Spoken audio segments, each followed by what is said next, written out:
Hey everybody, welcome back to the Fin Factor. I'm Paul. I'm Aaron. This is episode number 182. Aaron, I kind of feel like Tony Stark at the beginning of Iron Man 2. Oh, it's good to be back. Buddy, what is this? Our sixth season now we're working This is on? our sixth season now. That's Number crazy. six. Yeah. That is crazy. Speaking of six, EK 6-5 trade to announce. It's not quite the opening that we had when we got Erik Karlsson. I think y'all Right. remember that one, episode number 13. But after making it rain. Honestly, there's a lot of opinions on this one. You're either far to the left or far to the right. It's very political. And if you're anywhere in between or you're on one side or the other, you're terrible and you're stupid and you don't know what you're talking about. And I wish we could all just meet in the middle and just be happy. But it's the internet, so is what it is. But we do have the graphic that was placed up on I want to say Twitter, but I think it was X today. Thank you. Erik Karlsson. There you go. Yeah. Thank you, Super Bruce Jason, putting that together for us and putting it up for us there. Again, Aaron, some mixed feelings on this one for a lot of fans. A lot of fans really like the player. They recognize the skill. They recognize the kind of the situation that he was in, right? Playing on a team that doesn't really deserve his talents. And then you got the other side that is just like, please get rid of this contract, get rid of this guy. He's a glass cannon. He's terrible, et cetera, can't play defense. Where do you sit on this spectrum of Erik Karlsson love hate? I always liked him as a player and always liked him on the Sharks. I thought he always, when he was on the ice, he made the Sharks a better team and a dangerous team. Didn't matter if he was playing with the fourth line, the first line, the third line, whatever. His passing ability is almost bar none to anyone else. And his skating is what I really loved watching. Him just skating out of the zone and deking people at the blue line, dancing on the blue line. There was that one time where I think he tripped and fell maybe a couple times and lost the puck and they shorthanded goal the other way. But you take the good with the bad. And he was phenomenal to watch and electric. And he made the Sharks exciting. And last season was one of the worst seasons the Sharks have had in their history. And yet I felt like I was more entertained last season than I was the last two seasons prior to that.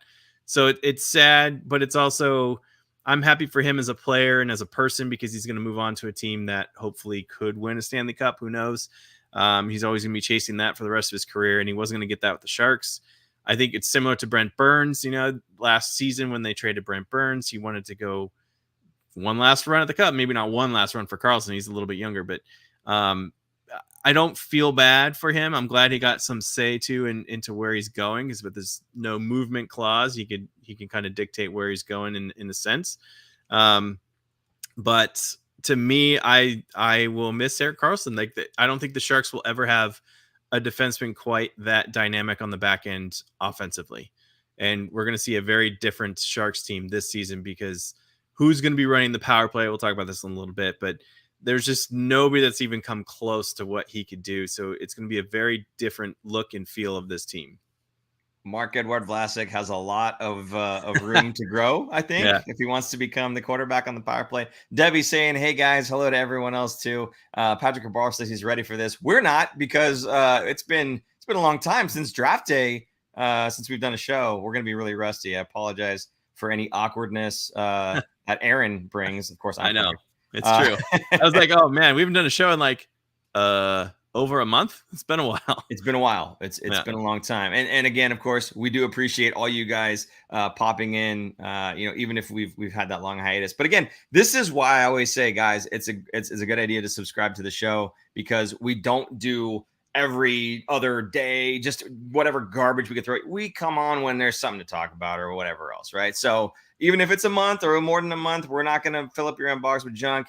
We'll be here when there's something fun and entertaining to talk about. Dark and Donkey saying Mike Hoffman finally will get his chance with the Sharks. Now, yes, if you recall, Hoffman was for I think an hour or two traded to the Sharks briefly. Do you remember this one? They had who was it? Teal City Crew made a giant banner. I wish we had the foresight to get an image of that banner, but they made a giant Hoffman banner that they're gonna like hang in the rafters. And apparently Hoffman thought it was hilarious.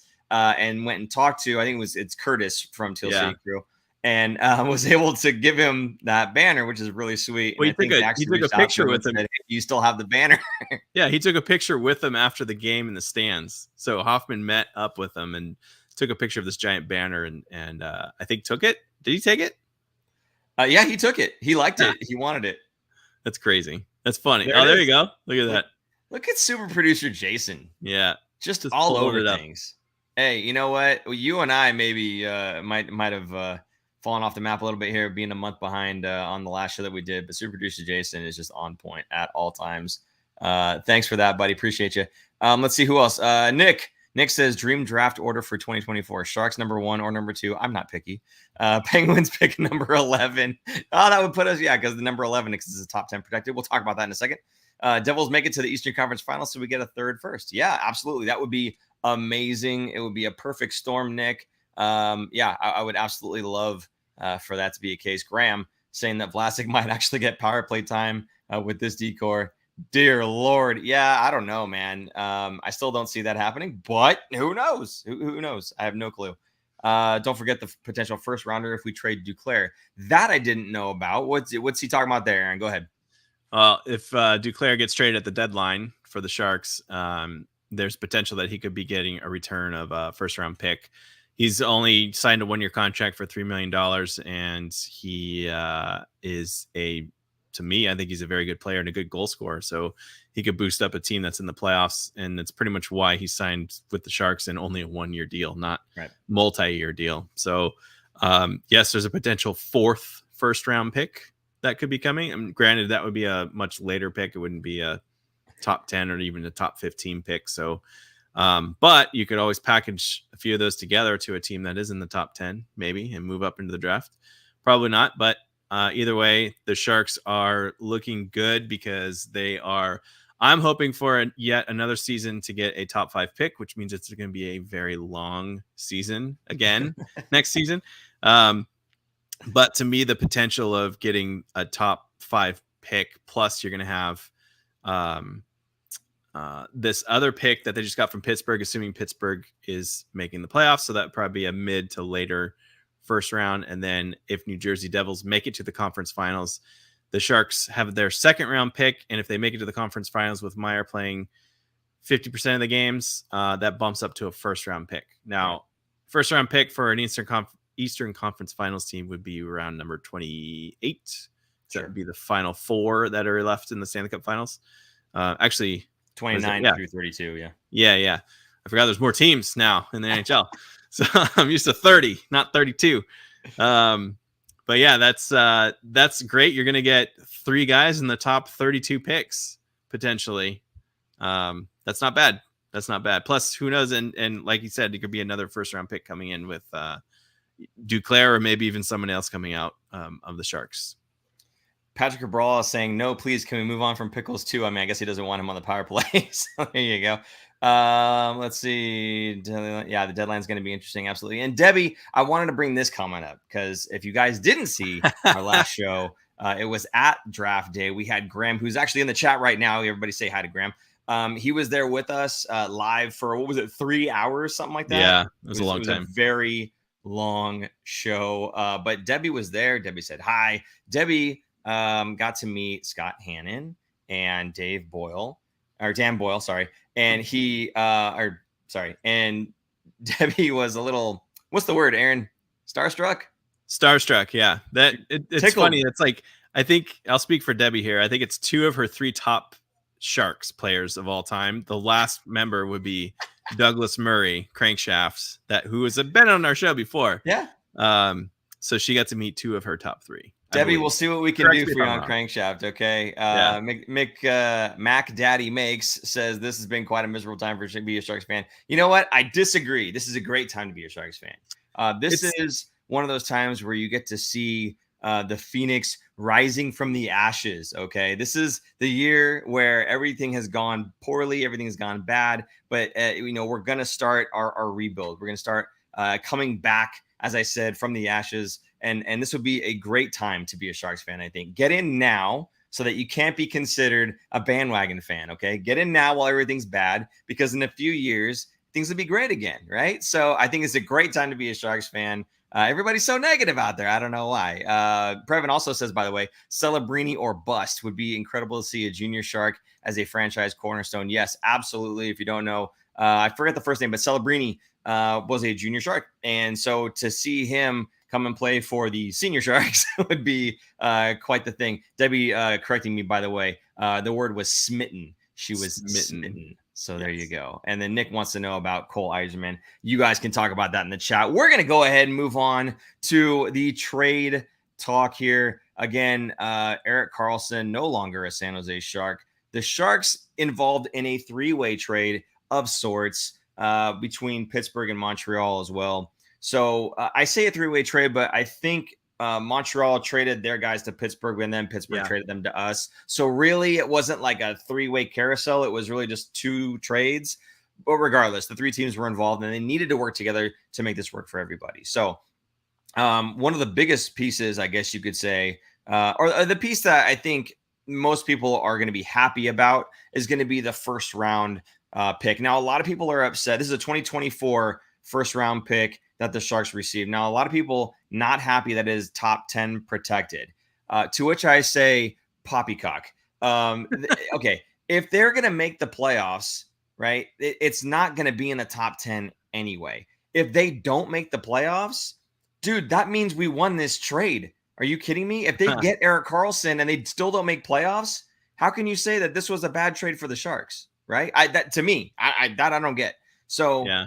I don't know. I'm okay with it not being top 10 protected because I don't think it's going to be in the top 10 anyway, right? So if this is what they had to do is say, oh yeah, top 10 protected to make this go through, absolutely. But a lot of people don't like that, and I understand that. Oh gosh, it'd be nice if we won the lottery with this pick, but it's one of those things that I just don't think is going to happen anyway. So if they need that extra protection for whatever reason, fine, give it to them to make it go through. I don't know. Did you have a problem with it being top 10 protected? And then you can go through and start talking about the rest of the trade. No, because if it's top 10 protected, and let's say it is a top 10 pick and Pittsburgh says, we want to keep it, that means it's a first round pick for next year. If it's a top 10 pick this year, I don't think Pittsburgh bounces back that quickly to make the playoffs the following season. So it could potentially be better. I don't know. I doubt it. I think with the crew that they have, assuming that there's no injuries. And right now their core is getting a lot older. Crosby's 35, Malkin's 37. Their best youngest player is now on long-term IR, Jake Gensel.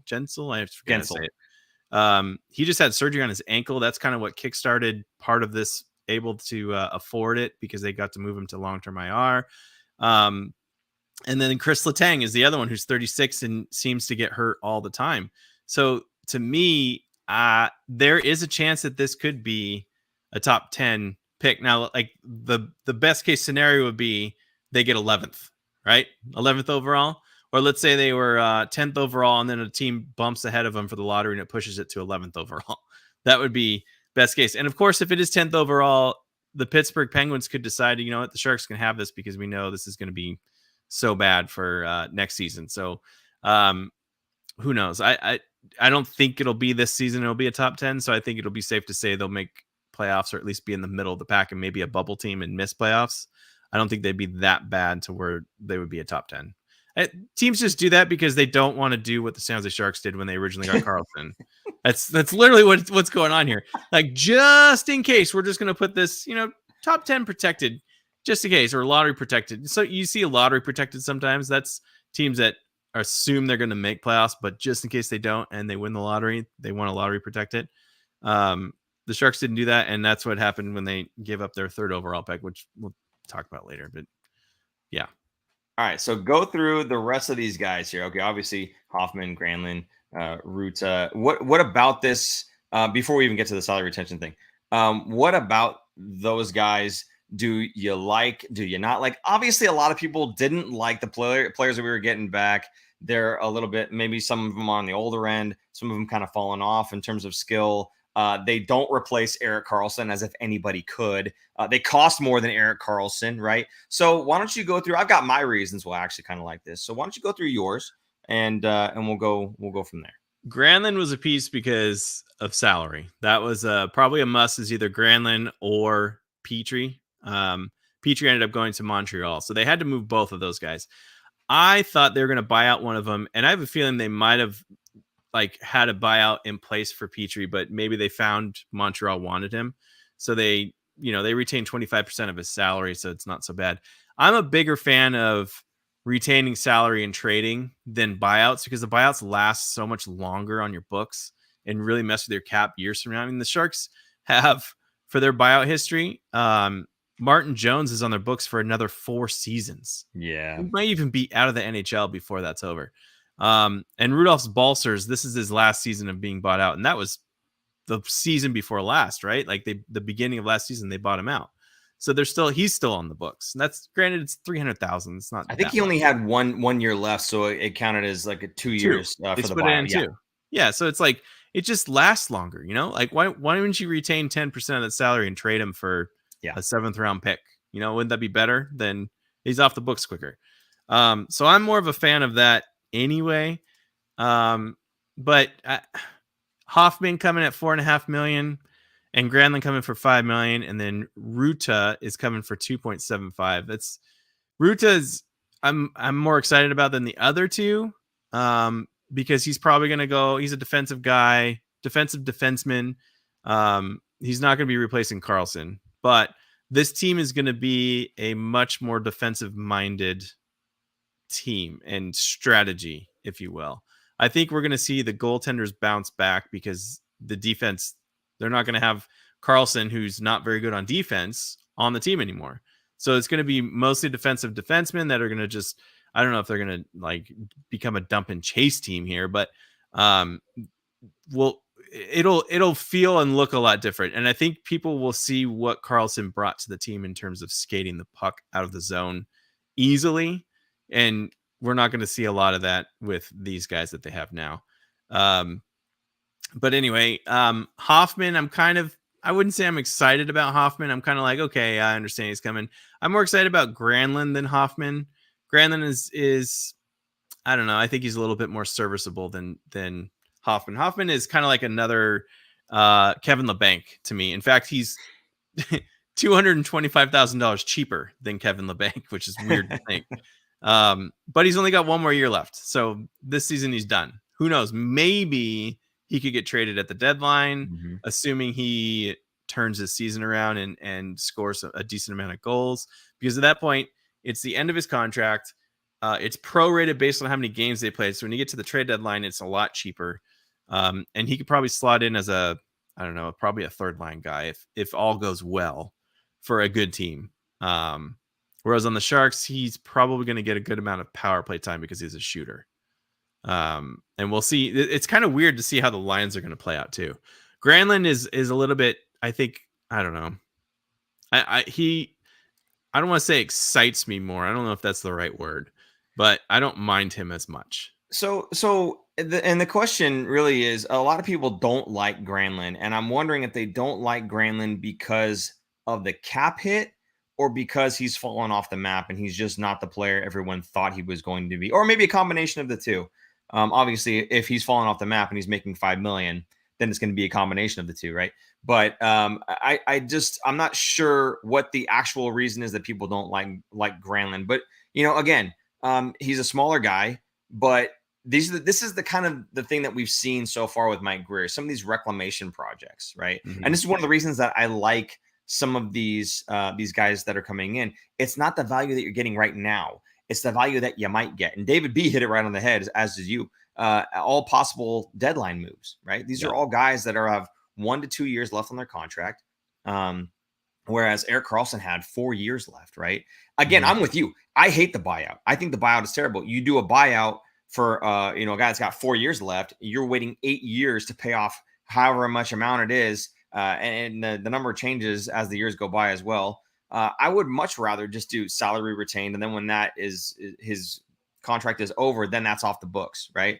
But even better than that, and I think that's why I like the trade so much, is that, again, these guys have shorter contracts. Yeah, you're going to pay them more collectively than you did Erik Karlsson. But now I have 3 assets that cost individually a lot less and are much more manageable to move at the deadline.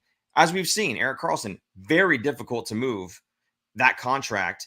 And that's a player who just won the Norris. as a defenseman getting over 100 points on the blue line. That, I mean, to me, if you're having a hard time moving that guy, it's not the guy, it's the contract. So to be able to take these contracts, 3 of them, smaller chunks, maybe more than what they're worth, yes, but again, you can just retain a little bit to make it more manageable for the team you want to trade to, and then you can get assets back. And I think that's what we're going to see with these guys. Not that they don't belong on the Sharks, not that I don't want them necessarily, but I think this is kind of the MO with Mike Grier, is try to get as much asset capital as we possibly can. And I think guys like this, who are maybe, again, I'm saying in quotes, reclamation projects, right?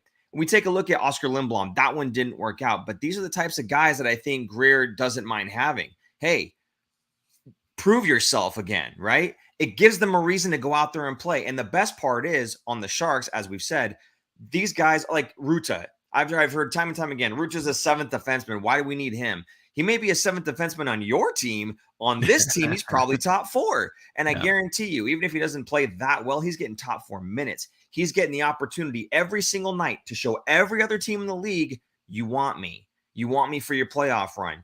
I may be your 6th defenseman there. That's fine. But you want me. He's trying to up his own capital, right? He's trying to get his own assets worth more. So I think these are the types of guys that they have something to play for, and it's going to turn into a better asset for the Sharks in a flip of some sort. So that's kind of how I see these. Now, the other part about this trade that I actually really like, and everybody said it couldn't happen. Everybody said they're going to have to retain half, 40%. Even Sheng Peng said, I think it was just 20%, whatever else. 13% retained, only $1.5 million off an $11.5 million contract. I mean, again, could we have retained more and gotten a better return?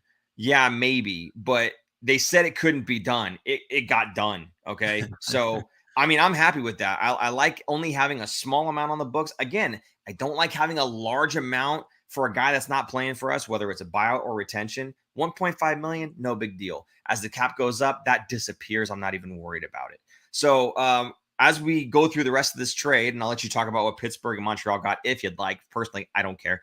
But go ahead and tell me what you think about the 1.5 million. I personally, I love it. Yeah, I don't care. I think that was more important of freeing up the cap space than anything else. The cap this year went up by 1 million, and next year I have a feeling it's going to go a bigger chunk. I would say probably $2 or $3 million at least. So I think we're going to see, that's just not going to matter as much. The other thing, I went through all the guys that are going to be UFAs on the Sharks, and David B, his quote or his comment right here, look at it long-term out. These guys will honestly still be a Shark once the Sharks start becoming competitive again. No, because there's so many UFAs. So next season, I'll name these off: LeBanc, Hoffman, Duclair, Barabanov, Lindblom, Shimmick, Jacob McDonald, Capo Kakinen, all UFAs after the season. I totaled it up, almost $23 million coming off the books next season.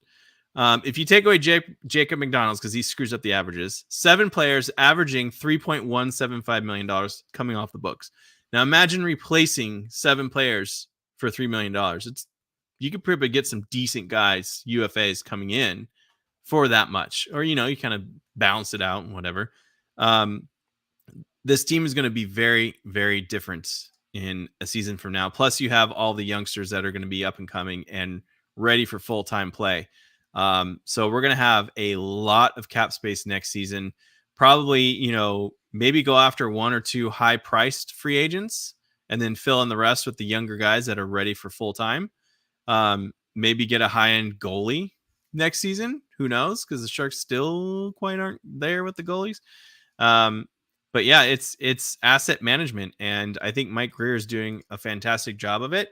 Not circumnavigating, but just working with the cap. The hard cap is very difficult.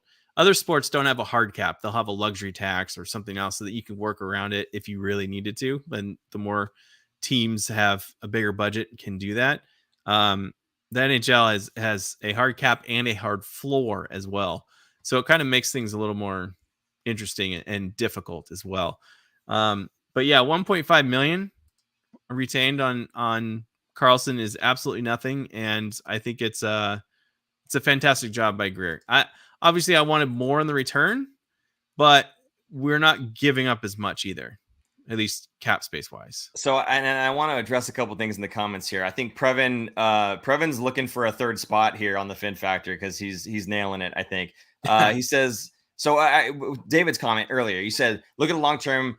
Who out of these guys will honestly be a shark? Still a shark once the Sharks start becoming competitive again. Words elude me. I apologize. It's been a while. It's been a while. So absolutely. And as you've just said, but Previn here says none of them, the picks we get for them will though. And David followed up with exactly the assets you can possibly get for them is way more valuable. Now that is exactly what I'm getting at here. Could we trade Mike Hoffman right now for something that we would be happy getting in return? Probably not. Maybe not. Okay, great. Granlund, same thing. Could we trade for something that we'd be happy with? Probably not. Maybe not. I think he's rolling the dice on these guys. I think he's saying, you know what? I'm going to give you a season, or at least up until the trade deadline, to get your stock up. If you can show everybody else that you're worthy to play on their playoff team, I will do everything I can to move you to that team. And then I'm going to get something back in return that's better than I could get for you right now. So again, I think this is something it's a futures trade. He's getting players, NHL players that are right now players, but they're going to be flipped. And what we get in return is going to be directly proportional to their season, the season that they have. If they reclaim their careers, if you want to put it that way, and they're playing well, and their stock goes up, then this is a win for Mike Grier when he flips them and gets even more back in return. This is one of those things we're going to look at the trade tree and see Erik Karlsson got moved out for just the first and these assets. But then these players turn into all these different picks and prospects or whatever else between these three guys here. And I think it's going to pan out a little bit better. Don't forget that first can be packaged, I think you said earlier, with any of our other picks to move up a little bit in draft if need be. So again, there's a lot of assets here that I think are going to work out well for the Sharks for their futures. Even though again, it's established NHL veterans that are coming back in this trade. I think again, it's the flip that we got to wait for. So there's that. You're laughing at me, I think. And McDaddy Make says, sell the team, move to Vegas like the rest of the pay. No, absolutely not. I refuse. There's already a team there. Yeah. But they won a Stanley Cup recently, didn't they? Jeez. Yeah, it's the only. Did they? I don't remember. I blocked that out of my memory. There was one other comment. Grandizer, I think he's just saying, hey, lads, how are you? Hey, buddy, good to see you. And then Patrick, right before that, said, it's not that I don't like this trade, but Paul, are you just bouncing and being adverse to the long contract and looking for more one-year deals? So first of all, physically, yes, I bounce a lot in my chair. It's just what I do. I'm Italian and I use my hands when I talk. Okay. But am I just looking for more one-year deals? Absolutely. I'm looking for one-year deals. Why wouldn't you be? The team's not good right now. You get those one-year deals, you get your assets. Then when the team is actually looking like they might be good through development, which by the way, Mike Grier's put a lot into development, more staff into development than Doug Wilson had, which I think was like none. So we're going to be looking at getting the guys that we're getting with these higher draft picks, getting them developed, getting them ready for the NHL, having them be stars in the league. And at that point, I think then we don't really need the one-year contracts that we're trying to flip. But right now, as a bad team, absolutely, you grab every one-year contract that's a guy that you could possibly flip at the deadline, and you get value out of it, because this season probably going to be another one of those throwaway seasons, unfortunately. So if you can get value in any way, shape, or form from the players that you have, you do it, right? So that's kind of my take on that one, Patrick, and I'm sure you know that. You're a smart guy. So let's see, what else do we have in here for the any other good comments here? Let's say, do you remember what he did last season when he took Eyssimont off of waivers and then traded him to Tampa Bay? There you go. Pretty much got a free player and flipped him for a draft pick. So more of that, Mike. More of that. Debbie said if she heard one more team congratulate the Knights, she was going to puke. And that was at the draft day. Yeah, that was cool. Yeah. Yep. And Grandizer was asking, is it true that the Sharks could have 3 2024 first round picks? Yes. It is absolutely true. We have ours. We would have the Penguins as long as they are outside of the top 10. And then if Timo Meier plays in 50% of the New Jersey Devils playoff games within the Eastern Conference Finals or whatever If that is. they have to make the Eastern Conference Finals. Right. They have to make it, but he has to play win 50% of the games. Yeah. So if all those things happen, then yes, we could have 3 first-round picks, which would be amazing. And again, you can always package that and move up in the draft if you wanted to. So yeah. There you go. I prefer to call it Kudo development season. Yes, LM, absolutely. Although I think Eklund may not be starting with the Barracuda. I don't know. We'll keep an eye on that one. What do you think, Aaron? Should he start with the Barracuda or no? Depends on how his camp goes and how his shoulder is because he's still recovering. Supposedly he's going to be back in time.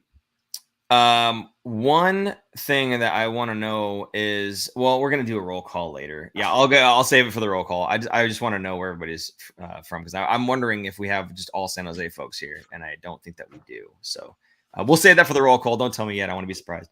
Aaron, do you care to tell everybody else about anything else that went anywhere else? The other players? Karlsson goes to Pittsburgh. Dylan Hamalyuk, who was a second-round pick by San Jose and wasn't really going anywhere with us. He moves to Pittsburgh. That one, I think, is just get a contract off the books, right? Exactly. I think it was just moving some contracts. In fact, like Pittsburgh, they traded to Montreal a guy who was a third-round pick from the same draft. So they're probably just, it's a wash, swapping out a forward for someone who was a second-round instead of a third-round pick, whatever. Here's the interesting one, though. The 2026 Sharks third-round pick. Yeah, because the Sharks are expecting to be better next season. So they didn't have a third round pick this season either. That's also probably part of it. Okay, so hold on. I thought I had this somewhere. They probably didn't want to trade their second round, like this season, this upcoming draft. They didn't want to trade their second rounds because they got 2.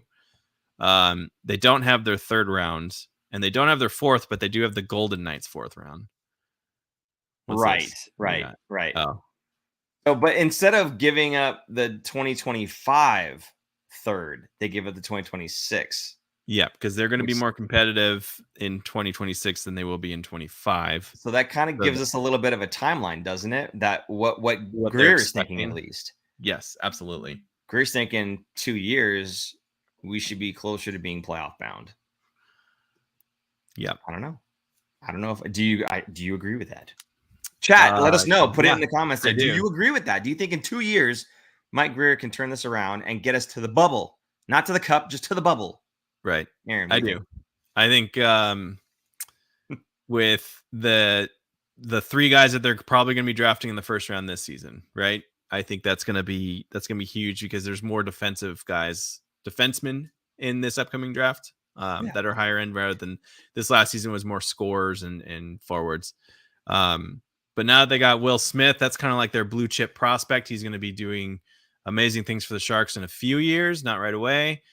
He'll probably be making the team at that point in 2 seasons, if not next season, not this upcoming one, but next year.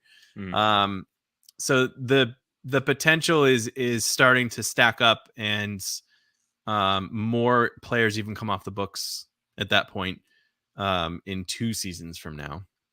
And who knows where Logan Couture will be by then. I have a feeling he's going to get traded. Maybe this season. I was going to say, I wouldn't be shocked. There's been some talk about Boston. Yes, because Patrice Bergeron retired for Boston, and he is a constant Selke Trophy winning forward. Selke Trophy meaning the best defensive forward. He always wins that, and he was by far head and shoulders above everyone in the league at that position or at that role. Mm-hmm. Couture is good at it. I would say he's probably still a top 10, maybe top 20 at the worst defensive center, but he can score goals still. And playoff Couture is a beast, and teams know that. Like he steps it up another level in the playoffs. So he would be a very good fit in Boston to plug in. Now, he wouldn't completely take over exactly what Bergeron was doing, but it would be a good transition to go from Bergeron to Couture, and I think he would help that team. I think he would be open to that as well because they would be more of a playoff team, and he could win a cup with them. So I wouldn't put that out of the possibility of him getting traded at some point. And again, maybe some salary retention because he's got $8 million on the books. But yeah, Boston is looking like their window is starting to close down a little bit. So Nick is asking how I'm holding up, knowing that Noah Gregor is not on the roster. I'm great. I'm having a heck of a laugh over here, Nick. For those of you who don't know, I lost a bet, and my punishment was Aaron bought me a Noah Gregor jersey. So he's not on the roster at the moment, but I don't know. He's on any roster at the moment. Yeah. He says he's going to wear his Gregor jersey for beer league now. Yeah, I'm going to have to find something to do with it. I don't know. It's a nice looking jersey. What I'll probably have to do is, let's see, no Gregor 60. No, what number was he? I don't even remember. Oh man, I can't remember. I don't even remember. I might have to pop the nameplates off Gregor and put 74. Is he 74? 72, 4, 3. I don't know. Somebody put in the comments. I don't know his number anymore. I never did. Yeah. 73. Everybody's 73. Oh, Sam tonight. Thank you, Super Juice Jason. Appreciate you. Sam tonight. So close. Oh my goodness. Previn thinks it's gonna be hard to trade Cooch since we have only one retention spot left. I don't think we're gonna need to retain. I don't know. Maybe. I mean, 8 million is a lot to swallow, but we'll see. Is it 8? It's 8. Oh, I thought it was 7. My bad. No, I know. What's his name? Pickles is 7 million. Okay. Yep. So yeah, that was the interesting thing for me that Pittsburgh got was the 2026 third. I just thought it was a bit of an insight into Mike Greer's kind of thoughts on timeline, whether or not you agree or disagree. Noah Gretzky, number 99. Beautiful, LM. I love it. Might have to do that. Actually, that's a knockoff. And then Montreal gets who cares? Anyway, The Athletic graded this, and again, we said Montreal, who cares? But they got a B+ for their grading by The Athletic. Aaron, you read this article. I didn't bother. Frankly, I just looked at the number or the letter grade that you put in here in our little notes thing here, and it says Pittsburgh gets an A+, and San Jose gets a C-. When you have a player that makes $11.5 million, and you're trying to trade him in a cap. Everyone is up against the cap. It's nearly impossible. So your trading partners are severely diminished. Yes, people want Karlsson, but they don't want to pay that much. Yes, the Sharks wanted to trade him, but didn't want to retain that much. That really limits what the Sharks could do.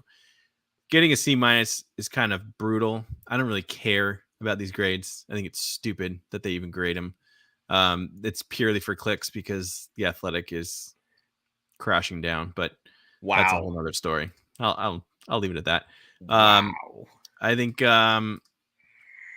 I don't think it was that bad. I mean, granted, they want to see what a lot of other Sharks fans wanted to see was that top prospect coming back or something else. But I think what was important to Mike Greer was having the draft capital, the first round draft pick. He wants to. He's remaking the team. He's doing a rebuild without calling it a rebuild. And I think I use this analogy. It's not a dumpster fire. It's a slow burn that he's doing. in terms of the rebuild here. So he's slowly changing the pieces in and out from the Doug Wilson era to the Mike Greer era. And it's funny, everyone was kind of dumping on Doug Wilson for that contract originally when Karlsson signed it with the Sharks. But at the time, COVID didn't exist when he signed it. So that wasn't a thing. The cap space was always going up. Had the trajected cap space happened, I think they would have been almost $10 million from where they are now. So that contract wouldn't have been as bad. It wouldn't have been so tight around the teams. It wouldn't have been as big of a deal. And there would have been more defensemen that signed their contracts after Karlsson that would have been paid more than Karlsson. Cale Makar is one of them. So to me, I just it's hard. It's easy to say in hindsight, yeah, it was a bad move. At the time, was it a bad move? I don't think it was that bad because Karlsson was still a very good top defenseman. He won a Norris Trophy at the oldest, and was it the oldest from Norris Trophy winning, or at least the oldest player to score over 100 points as a defenseman. So does he warrant his salary if that trajectory was still there? Absolutely. That's why it doesn't bother me. You can't put a revisionist history in place when Doug Wilson didn't know that, the cap would flatten out for years. Yeah. And then to me, like, the original trade was fine. It was the kickbacks for when Karlsson re-signed with the Sharks, which is no longer legal in the NHL to even do. So you can't. I don't know. The only thing that bothered me is and Ottawa wouldn't allow it, is to lottery protect that first round draft pick, which every team does now. Had he done that, I don't think it would have been that bad.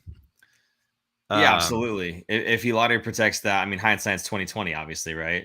So then we've got. Can you imagine if you add Stützle to the list of the prospects that we're getting now? That's a pretty dangerous young core that would be coming up. So I mean, as it is, I like the draft picks that we've got so far in the Mike Grier era.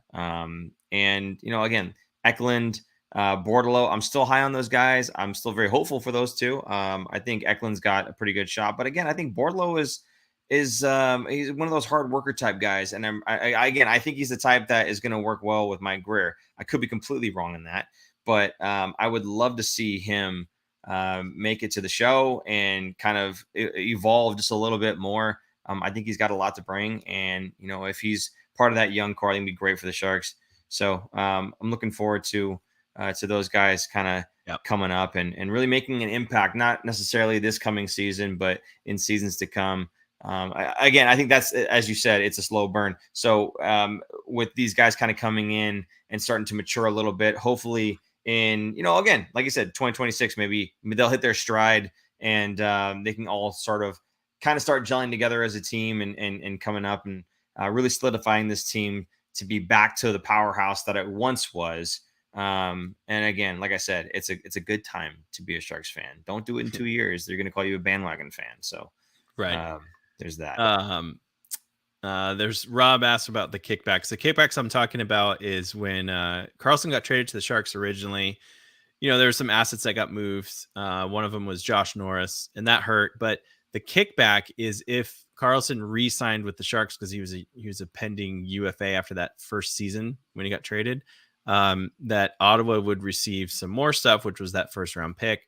So a lot of fans didn't want Karlsson to sign with the Sharks after he had that season. And then anyway, ever since then, the NHL changed the rule that you're not allowed to do that because it's not fair.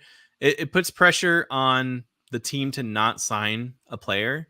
And then that player's not going to be, that player then has to find another team and move again. Like taking the personal part of getting traded, getting signed to a new team and moving to a new city. It's just not fair on the players. So I think that's why they got rid of it. It's just not good. So anyway, that's what I meant about the kickbacks. You can look more into what the actual pieces were because I can't remember off the top of my head. It was a while ago. So do you agree with the grading? Would you say that the Sharks, and we'll put this as the roll call question. We'll just put this out here right now. Okay. So finally, I want to know, where are you guys watching the show from? Okay. I have a feeling that some of you guys aren't from San Jose. Maybe some from Pittsburgh. What city? Yeah. What city in the world you're from? Yeah. Absolutely. And then do you think Mike Grier got fleeced, or is the market terrible for a high salaried trade? What do you think on that one? So Aaron, again, I'm interested in your thoughts here. Between Pittsburgh and San Jose, the grading, Pittsburgh again getting an A+, San Jose getting a C- according to The Athletic. Do you agree with that assessment? I'm not going to do the grading things. I don't really care about the grading, but do you think the Pittsburgh got the better end of us? I'm going to say Pittsburgh did well for themselves between moving players between Montreal and San Jose to make the trade happen. I think they did a phenomenal job. I think they didn't give up as much as they could have or probably should have. I'll say that. I think the Sharks, I would have been happier in the return of the Sharks if they got one of their top prospects along with that first round pick. Or maybe that first round pick is a second round pick and a top prospect. I would have been happy with that. But maybe something similar to what New Jersey with the Meyer trade, where it's a second round pick, but if they make it to the conference finals, they would get a first round pick. That would have been cool, plus a prospect. Anyway, I don't think San Jose did that poorly. It's just they retained less salary. I'm sure if they retained more salary, they would have gotten a bigger return. And people like in that article, they're trying to go, oh, well, they, people retained X amount of dollars. It turns into this. And the Sharks retained, too much money or did something and didn't get as big of a return, whatever. They're trying to mathematically make it look like the Sharks just got fleeced. And sure, for 4 years, though, they're out of that contract, other than the $1.5 million that they have to pay. So I don't think it's that bad. And I think in a couple years down the road, we're going to have to look back and see if it was a bad trade. But right now, I think it was just cap space wise. I think it's great. And it's entering definitely into a new era of San Jose Sharks hockey. Malachi Nunez, I'm going to say it's Nunez, says from San Jose. Awesome. He says, I think Greer won because he shed an albatross contract. Honestly, I'm with Aaron on this one. I think that Karlsson is worth every dime of that contract. I really do. And I know that it's hard to say that because the years prior that he played in San Jose, he was always injured and everything else. But gosh, look at what happens when he's not injured. And not only was he just not injured, he played all 82. Okay, he went the entire season. So it shows me that the guy can stay healthy. He just needs to be healthy in the first place. Every time he tried playing the seasons before when he got hurt, he kept coming back before he was ready. Or he'd start the season and wasn't quite ready to go. And then he'd get himself hurt again. And I just think that, you give him, let him go back to Sweden. Apparently that works. So, if he starts off healthy and he's in a good mental space and everything else, the guy can play the game. He just scored 100 points. And the best part about this is if you held on to him and he did it again, okay, let's say the Sharks kept him. He scored another 100 points. He won the Norris again. We'd be having the same exact discussion about how he's 34 years old. He's only getting older. Name me one player that gets younger, please. There's no Benjamin Buttons in the league, guys. No. Everybody gets older. So, I mean, I don't know. If he's getting 100 points at this age and he gets anywhere near that in this coming season, I'm tired of people saying that, he's not going to do well just because he's old. I'm sorry. You have to look at the guy's body of work. You have to look at the actual play. You can't just look at the number that is his age and say, oh, he's going to be worse. Obviously, that wasn't the case this season or this past season, right? You take a look at the way a guy like Brent Burns takes care of himself. There's a reason Joe Thornton played for as long as he did. There's a reason Patrick Marleau played for as long as he did. And they were competitive. You can make the argument that they weren't first-line guys anymore at the end of their career. But, yeah, I think there were still NHLers and very productive at least. So, I don't know. I have a hard time with, he's a year older. That must mean, he's not going to be worth it in the long run. I'm just not buying that. So I don't know. I don't think it's an albatross it is. It's a humongous contract. Don't get me wrong. It's a massive contract. But is he worth that amount? Personally, I think he is. You're not going to find a guy who can skate across the blue line like him. He walks the puck across the blue line, and it's incredible. How much respect the other team gives him when they really shouldn't. They should be trying to drill the guy. But he's just so fluid with his skating. His passing ability is off the charts. Yes, he's a little bit off on the defensive side, and as a defenseman, that's pretty bad. But you pair him with somebody who can kind of balance that out, right? So I don't know. I think he's worth every cent of that contract personally. But again, this is, I think for me, a win for both sides. And I love it this way because the Sharks, they said, we don't want to retain a lot, and they didn't have to. The Penguins get the blue liner that they're looking for, right? And they paid probably the amount that he's actually worth in most people's eyes, the $10 million or whatever. That's fine. They didn't have to give up too much in terms of prospects because they really didn't have many, it sounds like. The Sharks get some guys that they can flip for assets. They didn't get the assets, but they got guys that they can turn into assets. So I think it was a win for everybody. I'm pretty happy with the trade, to be honest with you. It's one of those things where you have to look back, months from now, a year from now, and really see like, oh, okay, I see how it all panned out. This made a little bit more sense. That's kind of how I see it. I like the trade. I'm happy for what both teams got, and I think it's going to benefit both teams. And ultimately, that is the goal of making any of these trades. It's not just to get one over on the other guy. It's to try to get something that's mutually beneficial for both teams. And I think they accomplished that. Aaron, as I was ranting, did you see any comments in it that you wanted to call out specifically? Sure. I always like highlighting Bellarmine guys. So Sean Savage watching from Chandler, Arizona. Go Bells, 2001 alum. There you go. Go Bells.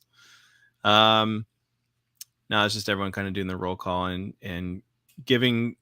I mean, no surprise here. They're giving Sharks a better grade, right, than what the Athletic did. Yeah, I'll just go over this real quick too. Erik Karlsson's stats. Yeah, with the San Jose Sharks specifically, 293 games, 52 goals, 191 assists for 243 points. That averages to 0.829 points per game. And 78 power play points. And in the 19 playoff games that he played, he had 16 points, which is very similar to his point per game. Is 0.842 is slightly better, but the guy was unreal. I mean, this last season obviously helped propel him to get back up to that point per game or over a point per game for that season. But yeah, it's gonna be weird not having Erik Karlsson now. I mean, he wasn't here that long, and he was hurt a lot, but he really changed the team and defined him. And it's funny, like people are some people, I'm the Sharks guy, so people text me all the time and ask me what I thought about it. We knew this trade was coming. It wasn't a shock. It wasn't out of nowhere. It wasn't out of left field. It's been talked about all summer. I think if you look at all the marketing stuff the Sharks have put out in the last month, Karlsson's not on any of it. If Karlsson was staying for next season, you bet he would be front and center on there, especially with that big giant contract of his. So it's telling when your marketing office knows before anyone else does who's going to be traded or not. So that was part of it. And then the way Pittsburgh and Dubas has been really on for Karlsson for years, not just with now the Penguins, but he was in Toronto and was trying to go for him then. The moves that they were making where they were, they had a buyout potential, which I thought they were going to buy somebody out and they didn't. The window was open this weekend and they were moving some pieces and getting things done. So as soon as Gensel had a surgery this week, and that put $6 million on long-term IR, that also kind of kicked it off. So again, it wasn't like a big surprise. There was a lot of whispers. Elliot Friedman had reported on it, which I trust highly. So we knew it was coming. We just didn't know what was coming back to the Sharks. It's still kind of weird and it still kind of sucks that the era's over, but good for him to move on and try and win a cup and go on to another team. So yeah, I'm excited for that to be finally done and we don't have to constantly talk about it, similar to the Evander Kane situation when that was panning out a couple years ago. And it was like, oh, I'm so sick of talking about this. At least it got done before the season started and didn't drag into the season. That would have been much, much worse and a huge distraction, I think, on the entire team.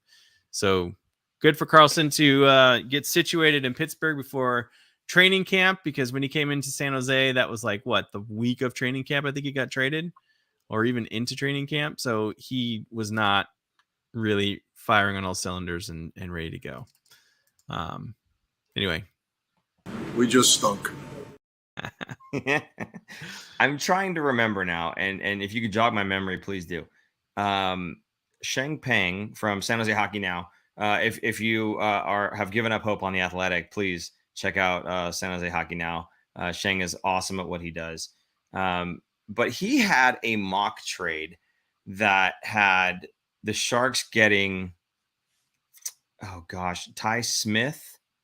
Nick HBK, you know the guys I'm talking about. It was Ty Smith and another prospect, basically two AHL players because they've spent most of their time in the AHL. And then a second, and the Sharks were retaining like 40% of Karlsson's salary.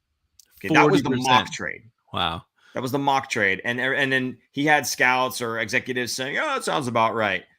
Between that and what happened, I would say what the reality of it was, the trade that actually happened, far better. That I would rather have three guys with bloated contracts that are reclamation projects that we can possibly trade than two AHL players that. Yeah. Why? Short contracts. Short contracts. Absolutely. You're right. You're right. So even if they don't pan out, they're gone after a year. Done. Yeah. And getting a first instead of a second. and retaining 15% instead of the 40%, right? I think if you look at it that way, that some executives or whoever he was talking to was saying that seems fair. That sounds about right. You compare that to the reality. I mean, what happened? Mike Greer blew the other trade, the mock trade, out of the water. I think that's safe to say. Yeah. Sure. Yeah. Okay. So people can look at it and go, "Oh, I'm not happy with it." But when you look around the league and what other people are saying, there you go. Thank you, Ty Smith and Poulin, Sam Poulin. I don't know. But I looked at both of those guys, and they were both basically AHL players. So I think the Sharks, again, did they do amazing? No, they didn't get like a prospect. That's the one thing I wanted out of this thing. I wanted a good prospect, but apparently Pittsburgh just didn't have any. So, or the one that they did have, they weren't going to give up anyway. So I think they did the best that they could with it. And I'm looking forward to what Mike Greer does with these guys going on. Grandizer is asking, who is the writer? Oh, Sheng, Sheng, Peng, Peng, Sheng Peng. Yes. It's San Jose Hockey Now is the name of the website. There you go. Super producer Jason's on top of things. Yeah.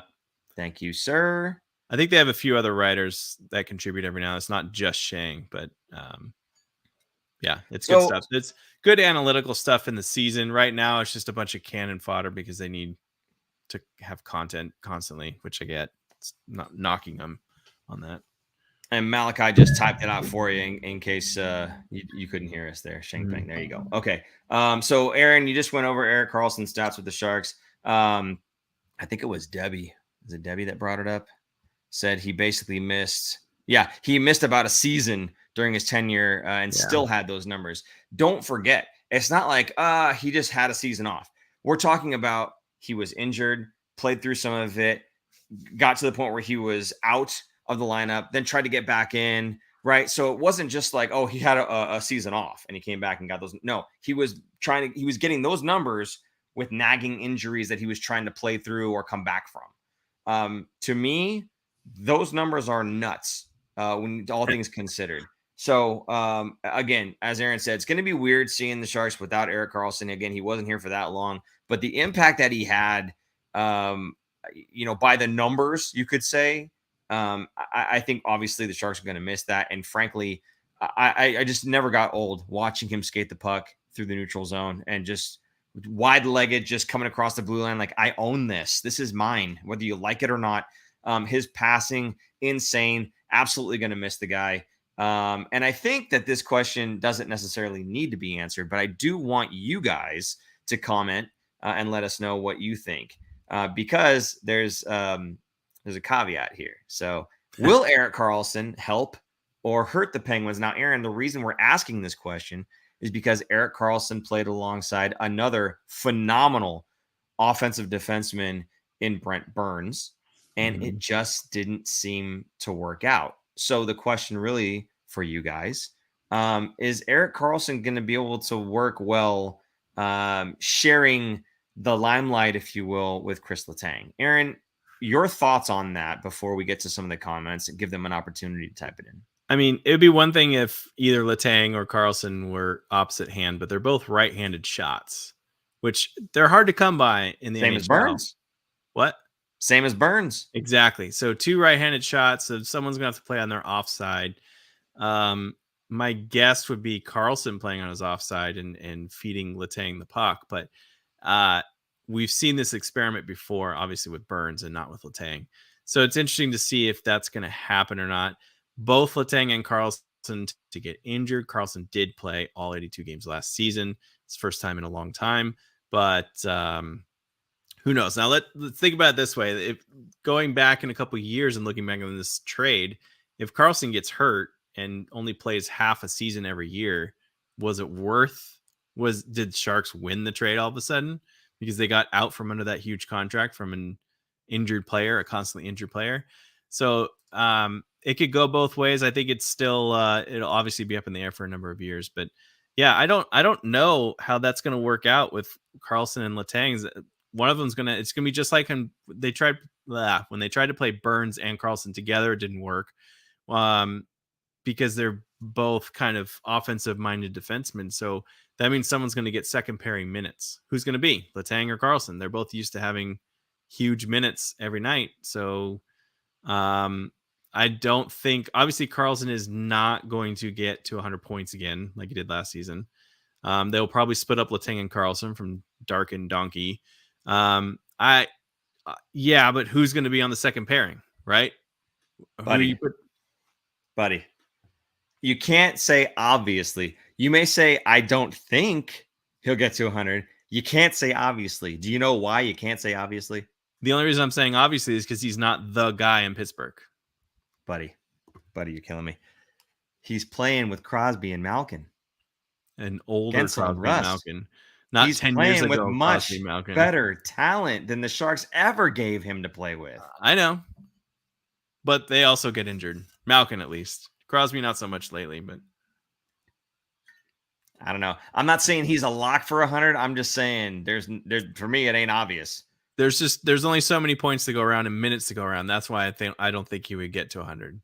I think he can get to 70 and 80, but I don't think 100, which is still 70 and 80 is phenomenal. That's still top 10 in this league right now. Chat, make your predictions, chat. Make your predictions. How many points is he going to get? How many points does a healthy Karlsson get? I'll say it like that.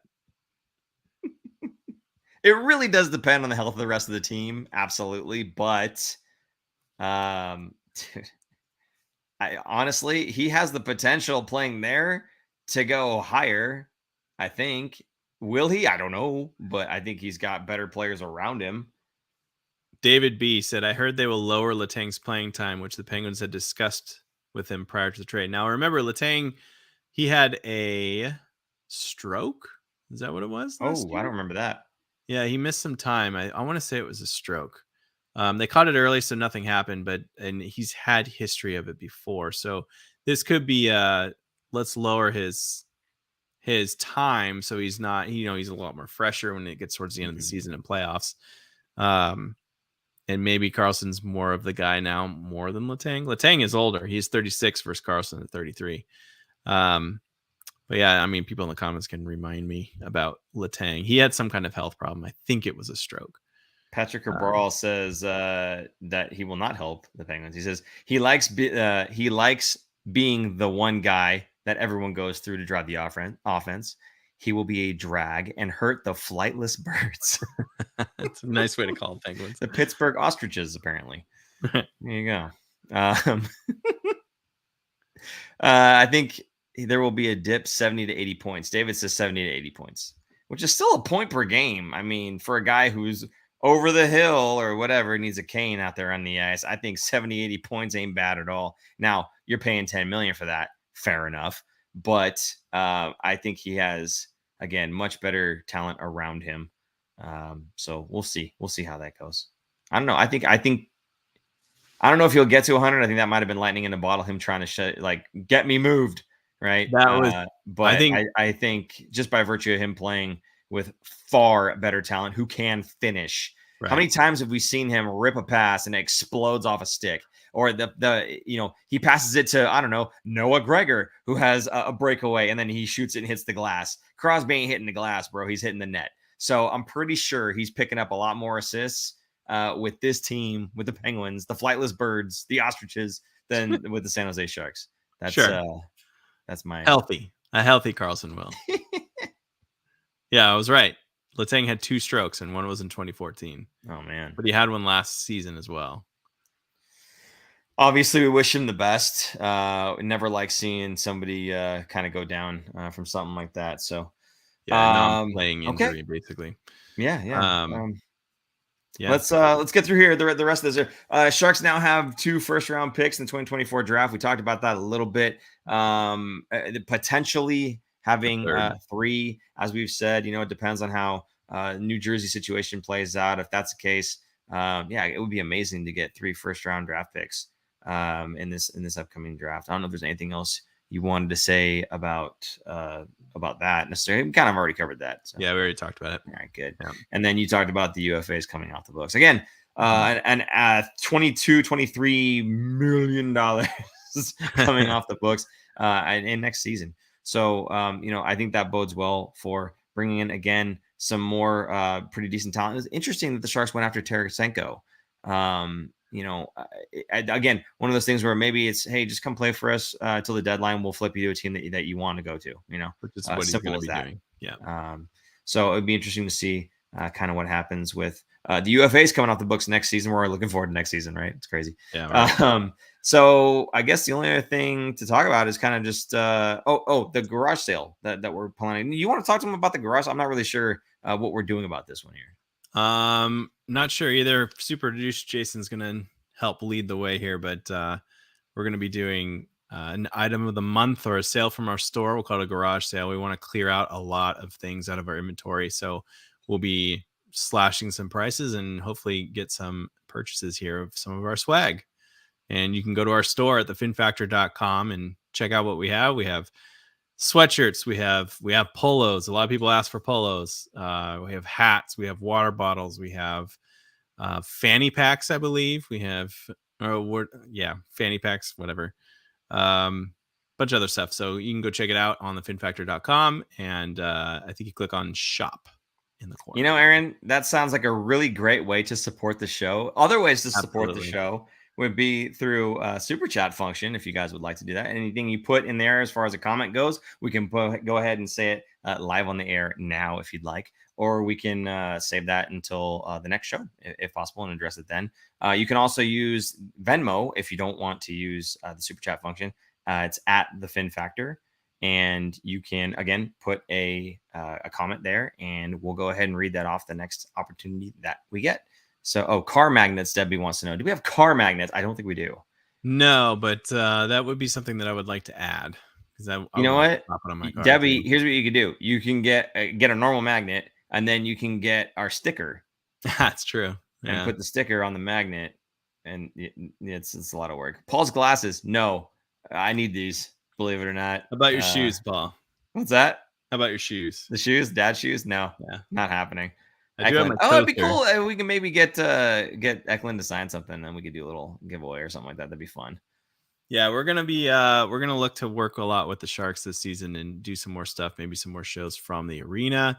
There was a question a lot earlier about our set. That's gonna be hopefully designed and done by the start of the season. It would be great because I'm in my garage and it's very hot right now, and I'm like kind of red and sweating because it is so hot in here.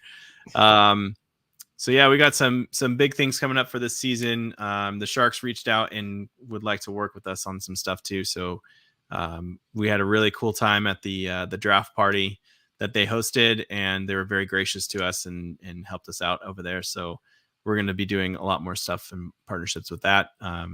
Doug Bentz, who is on the show, is the marketing director, chief marketing officer, the CMO of the Sharks now. His title changed, but we're going to do something with him hopefully soon, and he's going to show off. For those who didn't watch the show, this season will have the most ever giveaways at games, and you can pick and choose your games for let's say a 10-game package, and you can pick all 10 of those would be the giveaway games. So you can choose. There's a lot more freedom to do that stuff, and they're trying to get fans in and show that yes, the product on the ice this season might not be great, but you're gonna have fun at the games, which we always do when we go there. It's amazing how much flexibility you get when the team is horrible. Yeah, right. Again, we're looking forward to having some players maybe on the show or something. It'd be nice. Again, if they're that bad, perhaps they'll little show like us in, and we'll get to talk to some of those guys. I do want to address a couple things before we get our last little thing here. It goes back to Patrick Cabral just before 10 o'clock. Super Jason says, on a tangent, why are we digging on The Athletic? Did I miss something? Yeah. So The Athletic was before Corey Massasak. Before Corey, it was Kevin Kurz. We liked Kevin Kurz. A lot of people didn't, but Kevin Kurz gave you the honest truth, and it's kind of what you want to hear. You don't want to hear, I'm very optimistic, but if I was writing for The Athletic, I think I would want it to be a little bit more like what Kevin was doing. Kind of just, hit you in the face with the facts. Sorry if you don't like it. And Corey was very good with the numbers and the stats, and he laid things. He put a lot of hard work in all of his articles, and we really liked the guy. and they obviously had sent Kurz to the Islanders, and Corey stepped in for like a year, and then Corey was gone. And I don't know that anyone's even covering the Sharks anymore. So he was there for 2 years. Was two that seasons. Corey was there for 2 seasons. Oh, 2 seasons. My bad. Okay. The Athletic, I don't want to dump on them too much, but the Athletic went through years ago when they first started poaching all of the beat writers from all of the newspapers throughout the entire country, built up a whole writing staff, spent a ton of money, got a bunch of subscriptions, but their model wasn't quite sufficient. And now they are starting to lay off all these people. But in the meantime, they devastated all the newsrooms of the local newspapers. So there's not a lot of beat writers left anymore. So to that point, they laid off Corey Masisak, and right now all the Sharks coverage is basically fluff articles of top 5 this, top 5 that, why your team is terrible, why your team is great, what to look forward to. And it's generic. It's nothing great. It's nothing specific. There's no beat writer specifically for the Sharks. So the articles are just absolutely lacking. And to me, it's not worth the membership. So if you read it for other stuff other than Sharks, sure. But right now for San Jose, they don't have a beat writer, and it's just not fun. So if you're looking for Sharks talk and Sharks news and stuff, obviously us would be a good choice.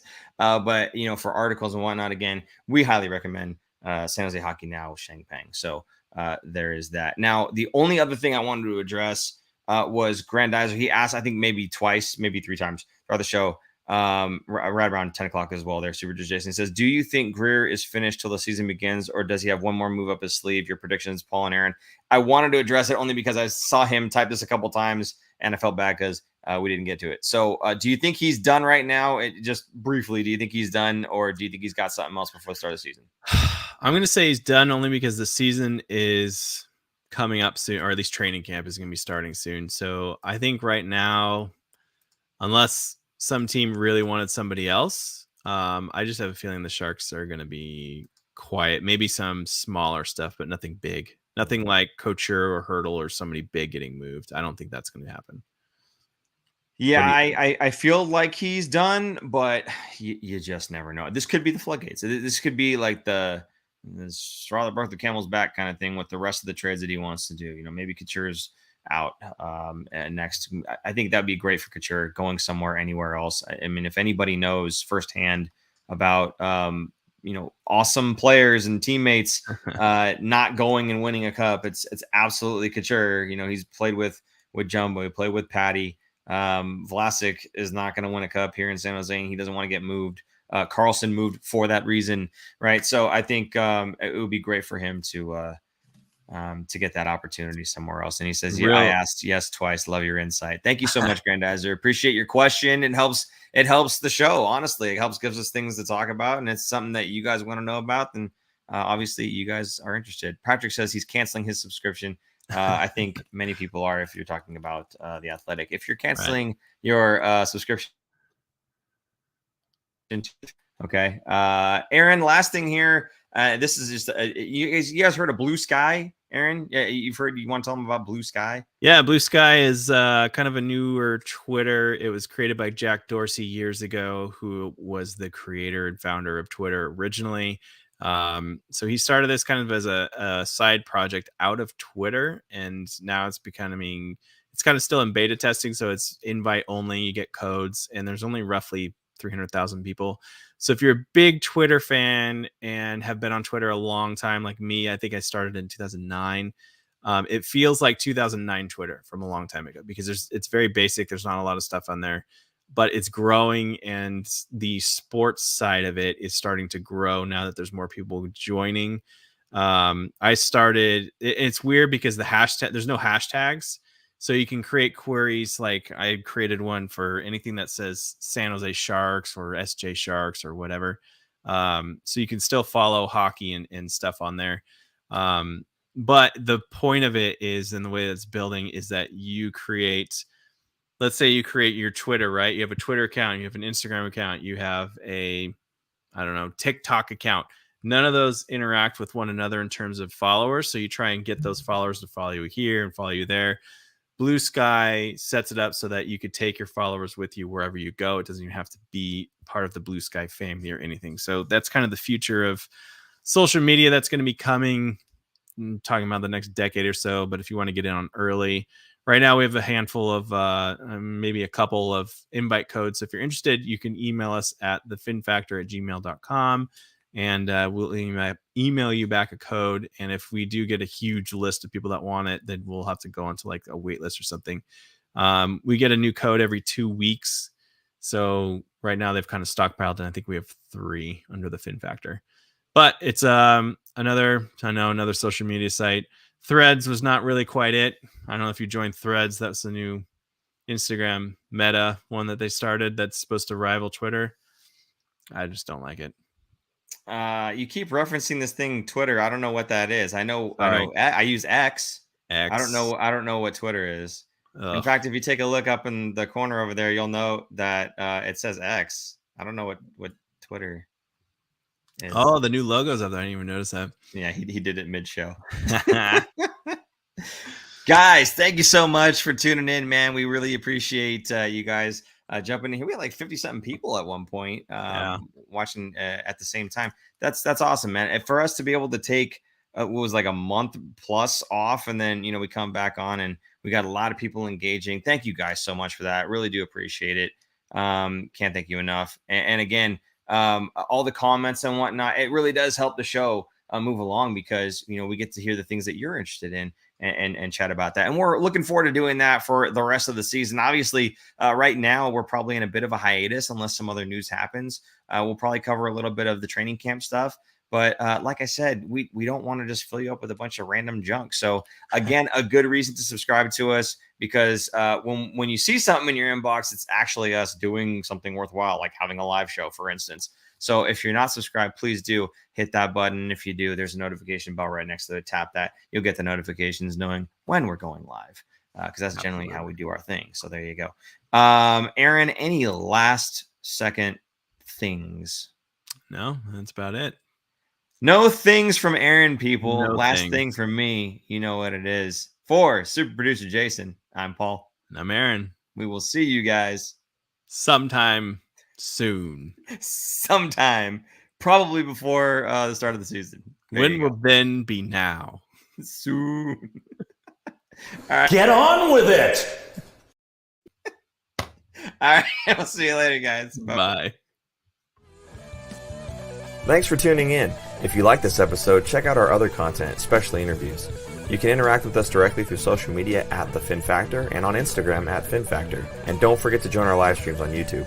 Visit our website at thefinfactor.com, where you'll find all of our episodes as videos or podcasts. You'll also find our exclusive merchandise to help support our show.